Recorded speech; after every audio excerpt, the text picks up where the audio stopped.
So how does a 25-year-old afford this $2.6 million quadplex in the best parts of Sunnyvale? We're going to have a sit-down interview so that you can learn some of the tricks of the trade, but also some of the ways that it can work for you. Now, you may not be interested in buying up to 2.65, but this is going to be really helpful to get the insight to the thought process, the lending options, how much you really need to save, why this may be a better option than a traditional single family or a condo and townhome.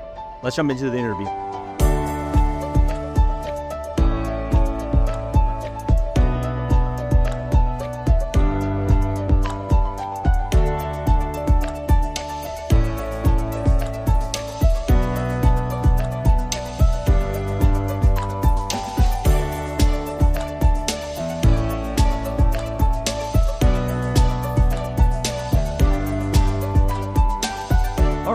Richard, well, thanks for being on this show. I'd love to get a little bit of your backstory, right? So it's incredible. And this is what I tell a lot of people and a lot of people on this channel.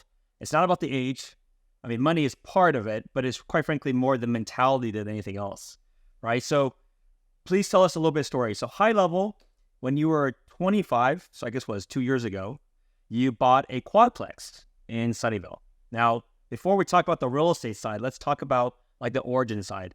How long have you been in the Bay, and where are you working, or what was the story? So my story is pretty traditional. I'm from like a traditional Asian family, and my parents wanted me to be traditionally successful, right? So I studied software engineering in college from a pretty good school, Carnegie Mellon University. Then I came out of college at 21 and then joined Facebook 2018. And so I moved over to the Bay Area. But one of the formative experiences for me was in 2016 summer, I was interning in the Bay Area, and I was stuffed like sardines into a 4-bedroom house. So it was an Airbnb, and they stuffed 22 people in that 4-bedroom.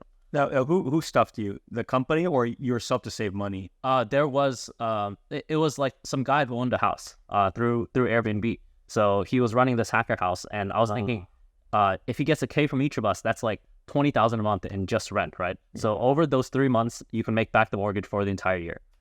So at that time, I was like, okay, I want to be like this guy, and I want to have my own house, right? So at first, I started looking for like a 4-bedroom house because I wanted to do the same thing, right? But then people started cracking down on Airbnbs, and people really frowned upon that, right?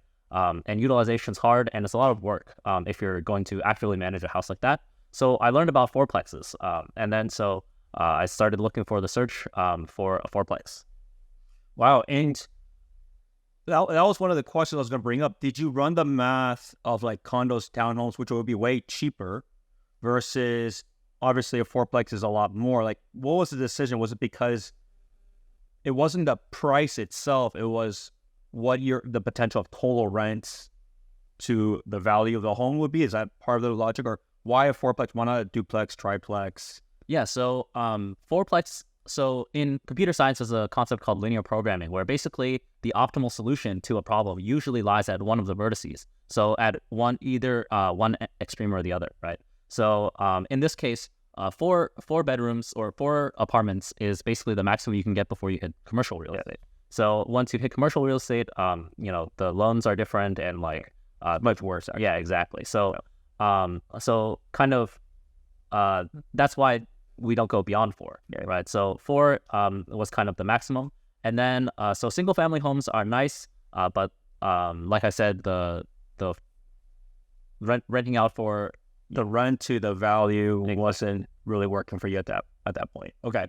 And then, so how did you land up, 1, this price, and why don't you share how much it is? 2, why like Sunnyvale, right? You can go Santa Clara is cheaper, San Jose is even cheaper, or you can go like Fremont or whatever. There's a lot of different options that are still quadplexes, but that they're also cheaper. Like, what was the thought process of here too? Right. So when I first moved to the Bay Area, since I worked at Facebook up in Menlo Park, and so I thought the center of the Bay was kind of like Mountain View, Palo Alto. But obviously, it kind of is, yeah. Yeah, those are obviously the most expensive, right?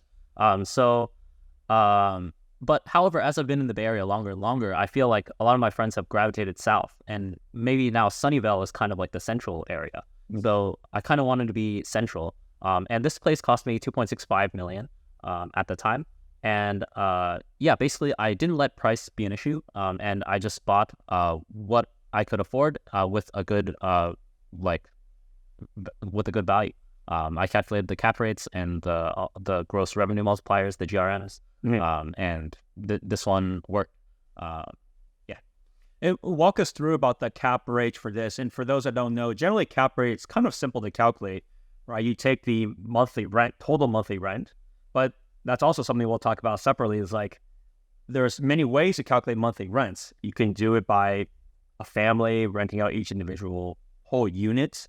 But the thing with like a multifamily, like this is not just it's not all a 1 bedroom, right? It could be 2 bedrooms, could be 3 bedrooms. So you could, and we'll talk about this a little bit, rent out still individually per room and do different things like that, right? Now, when you ran the cap rates, what were your metrics? Were you assuming I'm just going to do a family each and that's it? Or were you going to truly even optimize it more? Or this is technically almost like an 8 or 9 bedroom and just go individually rent, like individual rooms? Like what was the thought process there? Yeah, so those are very good points. So when I looked at it, I wanted to optimize for the most amount of money for the least amount of work. Okay. So I was willing to invest money. I don't have that much time to invest. So I decided to just rent these out normally as like each unit to different families. And then I had the current rents and then I had what I estimated I thought were the market rates. And then I just calculated it out and it works well. And so walk us through the numbers back then when you bought it. Like what were you projecting it total rents for? Fortunately, a few years ago, the rates were lower. So what was the math like there? Was it already break even? Was it still a monthly loss? And then walk us through like the whole thought process. Yeah. So in Sunnyvale, everything is pretty well arbitrage. It's like there's no real opportunity. Yeah, there's no real value, especially if you're wanting to get the good parts, right? Just to be mindful where he bought for this price. This is in the southern parts of Sunnyvale. The southern parts of Sunnyvale is the best parts of Sunnyvale, so it's also the most expensive. Right now, if you are living maybe in Lakewood, which is the northern parts, there's not that many multi-fourplexes there anyways. But that's the idea. If you really want to meet the best parts, you're not necessarily paying like absolutely premium prices, but you're not going to be able to, don't be disillusioned to be like, you're going to buy these things at a massive discount just because you want to. Yeah, I heard northern Sunnyvale has like a lot of toxic waste from like the silicon production or something like that. Yeah, they have these potential Superfund sites. And to be fair, Mountain View has the same, Palo Alto, some of these areas are very expensive and they still have that. But yeah, keep going. And I heard Sunnyvale is one of the safest places in the entire nation. So that is kind of answering your previous question, but I'm sure you can. Yeah. Yes. So I heard Sunnyvale is one of the safest places in the entire nation. So that factored in a lot to my purchasing decision. The rates at the time were 3.299 for me. So actually, for multifamily home, it's more expensive than single family home. My friend bought a 2.65 million place at 2.799, a little after. Yeah. So like when the rates were like about the same. Okay. Yeah. So that's kind of like the delta you're looking at for single family versus multifamily. Yeah. So walk us through the numbers. Like, how much did you put down? Was it 20+% down? Was it less? Like, walk us through that first. Yeah, so I put down 20% because I wanted to avoid the private mortgage PMI, the PMI. And so that was kind of like a minimum for me. So if I couldn't afford that, then I wasn't going to buy, or I was going to buy something cheaper. So I really scrounged around. I lived pretty frugally, so I saved for basically like 3 or 4 years from a software engineer salary at Meta. And, I think anyone saving a lot can afford it. I definitely had to give up a lot of things, like hanging out with friends, or like a lot of times I would go to restaurants and not eat, but all towards like this kind of end goal. The monthly payment I have is like $9,700. Okay. I think I do want to drill this down a little bit more, right? Because this is very important for a lot of people to understand. So people that work in big tech, whether they're engineers and starting engineers, you weren't like, I mean, maybe you are, but you weren't like some sort of AI specific person where those incomes are like $1 million plus a year. Like it wasn't like that kind of situation, but you have very good income. I mean, the people that are graduating straight out of CMU, straight out of school, and they work at big tech, they're making very, very good money. But it's not about making the money. It's also about like, how do you actually save the money, right? And I want people to really understand this. There are plenty of your coworkers that live in Mountain View today, for a 2-bedroom, really, really nice place that spend between $4,000 to $6,000 a month, right? And think about that. Think about that over just the same time that you spent. Like if you just multiply that by 3 years, how much money is that? That's like what, 150,000 plus.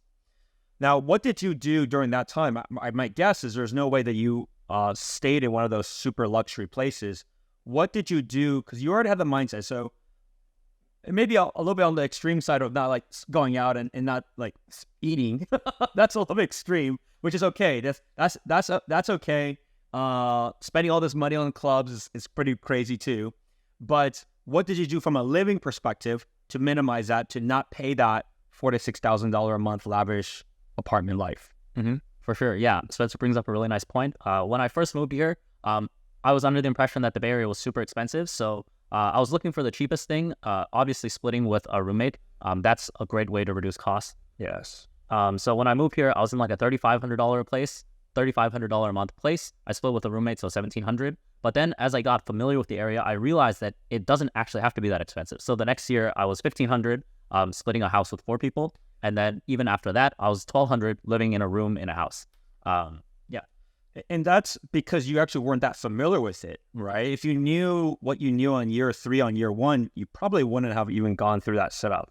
Exactly. I started at the 1,200. Yeah, you started at 1,200. And that's not a secret per se, but kind of. Like, at the end of the day, especially you work at a great tech company, or if you're even out and about, like, you're not in the home that much. You're basically in your bedroom a lot, either sleeping or doing work or whatever it may be, right? So one of the smartest things, and quite frankly, the cheapest option, is you just rent a bedroom in a house, right? Because it's a win for everybody. It's a win for that landlord, because they, to be fair, the math of their end is better for them, for them to individually rent out rooms.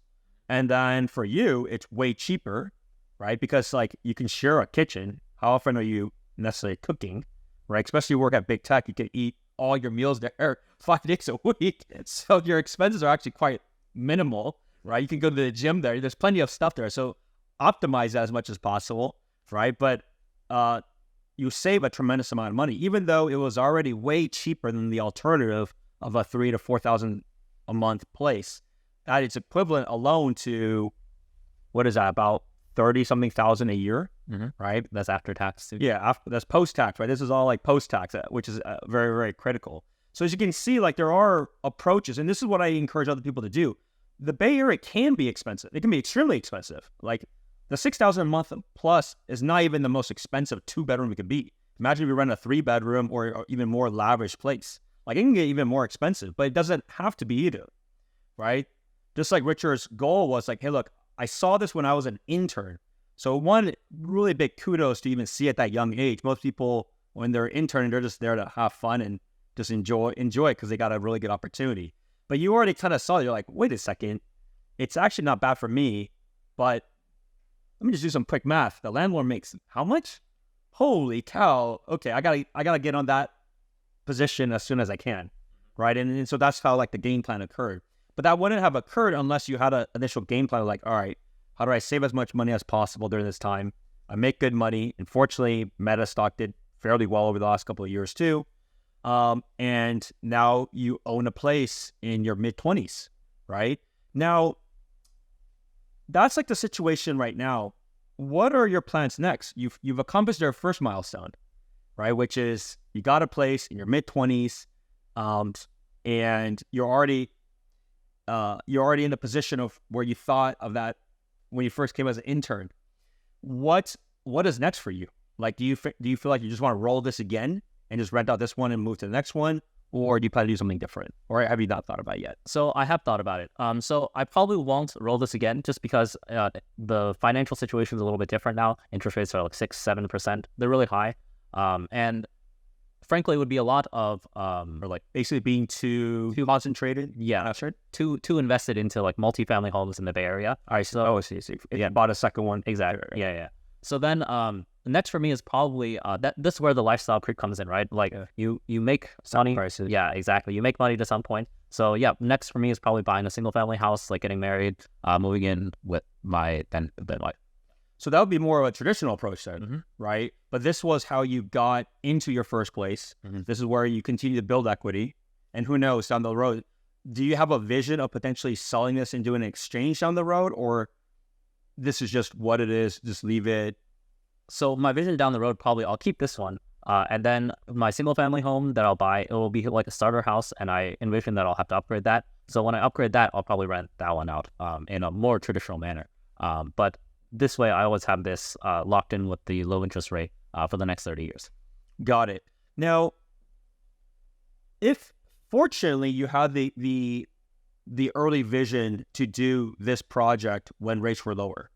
Now, if I don't know if you had a chance to do this, but let's say you graduated and started 2 years later, and you're in this situation today, right? The rates are what they are. They're out of your control. They're out of my control. Let's assume that even they're in the 8s. If you didn't have a home, how would you play it today? Like, would you still go for a fourplex because of that thought process that you had before? Would you start with something just cheaper and just lower costs? Like, how would you play the game today, given other people that are watching this? They may be in the same boat as you, but the rates are what they are. Mm-hmm. I would probably, I'll probably just have to go cheaper. This would be unaffordable based on the numbers. Like, we could afford it based on our salaries, but you're paying a lot of like mortgage interest, right? So that's like what you want to avoid. Basically, even though the interest rates went up just a little bit, I think the monthly payment went up from like my 9K to like now 14K or something like that. So I wouldn't even be able to afford this place. Renting out those 3 units, I make about 10K a month.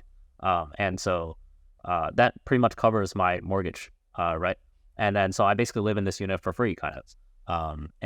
But you'd have to look cheaper and put more down, I think. At the current rate, my bank interest rate is higher than my mortgage interest rate. So like, it's advantageous for me to just keep it in my bank account and accumulate interest. Yeah, I mean, right now, that's the thing. This is a good point for a lot of people listening. Like, most people that have a loan,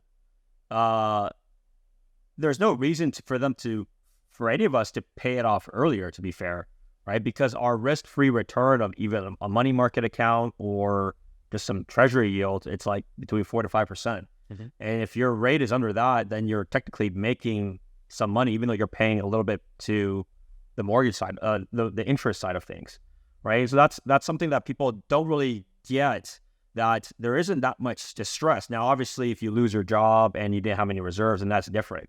But if even if you didn't necessarily earn a whole lot more money, you just had enough to keep paying the mortgage, which as people have seen from this math, right? If your total payments is, let's say, $9,000 and plus property tax, let's say it's a total of $11,000 or something, it's only like $1,000 a month that you're paying, which is equivalent to like 10 grand a year, mm-hmm. right? So there's very little distress. Obviously, if everybody can't pay, and then there's other issues, and that's a different black swan event. But ultimately, you can see like someone like Richard was already in a strong financial position from back in the day. And let's go over this too, because some people don't really factor this. Did rents actually improve through the last few years? Like, what was it before? And then you mentioned now is a kind of a combine of 10,000 for 3 units. What was it when you actually bought it? Yeah, was it even vacant, or what was the situation back then? So yeah, I think when I bought this place, it was a pretty unique event. As I understand it, when people buy these multifamily homes, they usually keep all the tenants or most of the tenants. But I think the previous landlord treated them pretty badly. And so all the previous tenants actually left. So it was a pretty stressful time for me. I was looking to fill out, 3 whole units worth of vacancies. But when I bought the place, I made sure that I was able to afford all the mortgage by myself, basically. Obviously, I don't want to be in a position where I would become insolvent. So I always keep like 6 months of, reserve just in case, something happens. The economy is kind of getting bad now, so it's a lot more relevant now. And yeah, rents have gone up. So I priced this pretty aggressively so that the utilization remains pretty high and the tenants are happy. I'm not trying to nickel and dime any of my tenants, but yet I think the markets have supported like, a maximum like 10% increase year over year. And I think they've been very happy. I've been very happy for sure. So I guess from 2 years ago, what do you think the rents were? Where are they now? You think they're about, I guess now is like 3,300 per each one? So it varies. Let's say a 2-bedroom. Because it's a 2-bedroom, 2-bath for the other units? Yeah, so Of the units? yeah, the other ones start out at maybe like 2,300. Now it's like 2,700 or something like that. Basically like a 10% increase for the last 2 years because of inflation. Because that's the thing that people have to also get, right? Like, even though when you first calculate the math and you have to run the numbers accordingly, Bay Area prices, but also Bay Area rents don't typically stay stagnant over an extended period of time. There may be months and times where it goes up and down slightly, but over an extended period of time, it's just more likely that the both will rise, and most, quite frankly, rise more than inflation. And so that's something that people have to kind of factor in. Even though rates are higher and the numbers may or may not work today, it's also the aspect is, what is the alternative? Like you brought up, if you were gonna buy, in a sense, regardless of what rates were, right? You're just gonna make it work. Now, it may not be Sunnyvale anymore, right? But it may be then neighboring cities like Santa Clara, San Jose, and things like that. Now, what would you say as we conclude? What are some of the lessons learned, or what are the things that you wish could have been done from this whole journey? Is there any improvements that you thought, I wish I could have done that? But realistically, like, you can't say, I wish I would have done a little bit earlier. You didn't have the foresight per se, but is there anything of the process that you felt could have been done better or improved? It definitely wasn't perfect, but I feel like I didn't make any huge mistakes. Okay. I think as long as you're in this lane, it's like, having a huge tailwind behind you. And yeah, I think, no super big mistakes. I know there was this one fish that got away. It was this $2.8 million place. And like, it was kind of when I first started looking. So obviously when you look, there's another CS concept called the secretary problem. But basically when you look, you discard the first N over E contenders basically, and then you look for the best one after that. So that was like one of the first ones that I actually analyzed. And it may have happened to be the best one. Exactly. But you're like, maybe something else comes around, or this is like my baseline. Yeah, exactly. It was like my baseline. I didn't know where the market was. It was it was listed at 2.5. It sold for 2.8. So there's a bit of a markup there, but I think the place was much nicer, and the rents were higher, and the value increased. I think it was like 3.3 last I checked. So like the amount of increase was more. So I think, really, if I had just pulled the trigger on that one, I think that maybe is like my one kind of regret. And it's a very fair one for a lot of people. Like right now, we have way less homes that are being transacted than even 2008. That's how much it has changed. And so what I share with a lot of people with that kind of aspect, because everybody starts at a different time. There could have been a way, but one of the solutions that I have found with a lot of other buyers is, even though you are just looking now, real estate has been going on every week, every month prior to you looking, and definitely after you looking. And so what I like to do is, okay, here is all the things that have actually sold for the last 3 months prior to, let's say you just start looking. And so that way you had some impression that even if you're looking every single week the 3 months prior, you can see, how does this compare to all of those? And right. And if you had that information, or if a lot of other buyers had that, they'll be like, this is actually pretty darn good. It's not a matter of time to find something better. It's like, I know I'm not looking that long, but if I compare this to these other ones, I need to have the confidence to move forward with this, right? But everybody kind of has to learn on their own, right? Sometimes I can give you all the information, or I can tell you everything, but you may be like, no, I want to visually see all these, and then you may feel that way down the road yourself. But it's also very important for those that just start looking at whatever the time frame may be, that understand, and look, homes have all sold before you started looking today. So what has sold, and how does that compare to all these other ones? Feel free to drive by those other ones, and then you can then make a more confident decision. Hey, look, actually, this was a really good one. I need to still give it a try. Because to be fair, the thing also that was brought up was, you said it was listed at 2.5 and ultimately sold at 2.8. Like, there was no guarantee that you would have got it anyways, right? Maybe you made a bid at 2.7. That was your value, and you still would have lost, right? So even though that one got away per se, you weren't even 100% guaranteed to get it, right? And so that's also a completely different mental thing too for everybody to be mindful of, is like, just because it came and gone didn't mean you were the only buyer. Clearly you're not, if there was people that were able to comfortably do that, but you still wanted to have the confidence that you wouldn't have the least the regret of not even trying for it. Exactly. Right. And that's a different story. Well, Richard, this has been a great story. I also know you have your own kind of YouTube channel that you've been growing. you can tell the audience a little bit of like what you might have in mind, and we'll put the link in the description too. For sure. Sounds good. Yeah. Subscribe to my YouTube channel, Richard Lee Zhu. I do kind of unboxings and just stories about my life as a Silicon Valley machine learning engineer now. So, all sorts of crazy stuff. I bought 2 McLarens that I rent out on Turo. So yeah, check it out for those kind of videos. Cool. Well, very good. Appreciate it. It's a lot of fun.